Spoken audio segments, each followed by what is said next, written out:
Whenever you're ready. This pot pie is too hot.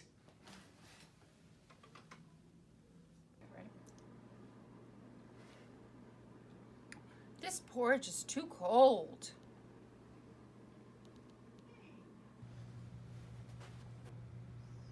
But this planet is just right. What makes a planet really hot, really cold, or just right?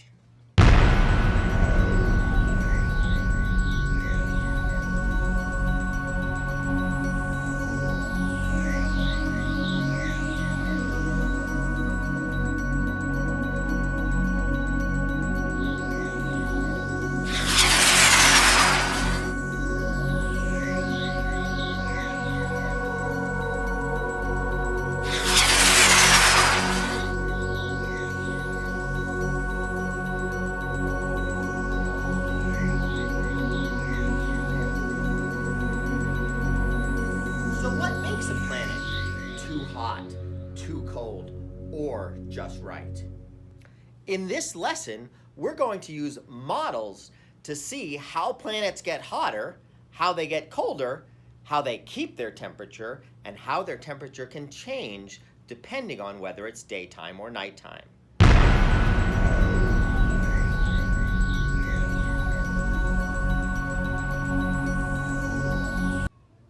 For this lab, there will be 3 stations. At station A, the light bulb will be the sun, and your hand will be the planet. Your hand will represent a planet that is close to the sun. At station A, first of all, you'll be very, very careful that you don't touch the light bulb because the light bulb is very, very hot and you can burn yourself. Also avoid silliness and things that might lead the light bulb to break.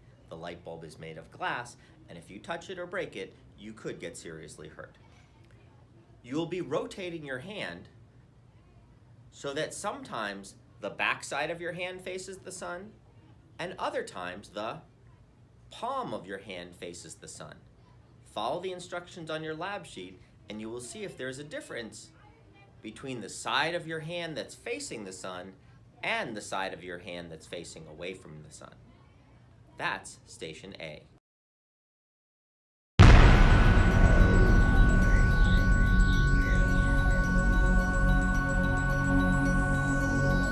At station B, now we're going to look at a planet that is far from the sun.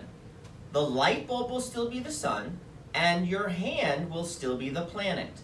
You will be rotating your hand back and forth to see, as you rotate your hand, does one side of your hand get more heat from the light bulb, or does the other side get more heat from the light bulb?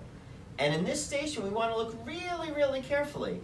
Is the heat that we feel in our hand coming from the light bulb, or is it just heat from our body or heat from the classroom? So station B is just like station A, except now we're seeing what happens to the temperature between day and night on a planet that is far from the sun.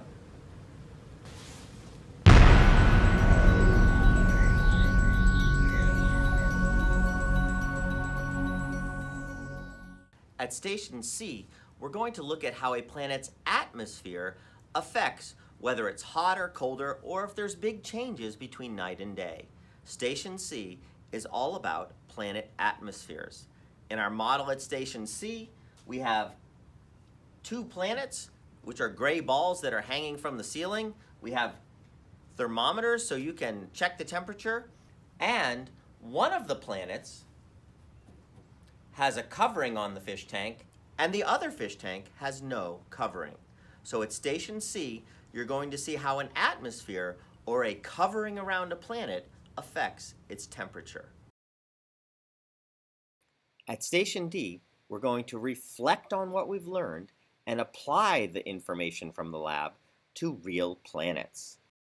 Using our table of planet facts, we'll look to see which planets have a thick atmosphere, which have a thin atmosphere, which are hot, which are cold, which are far from the sun, and which are close to the sun. By looking at the data on each planet, we'll try to make an explanation. Why is this specific planet hot? Or why is this specific planet cold? How is this planet similar to others? How is this planet different than others? This work will all be done at your seat with the help of a partner and using your planet fact sheet.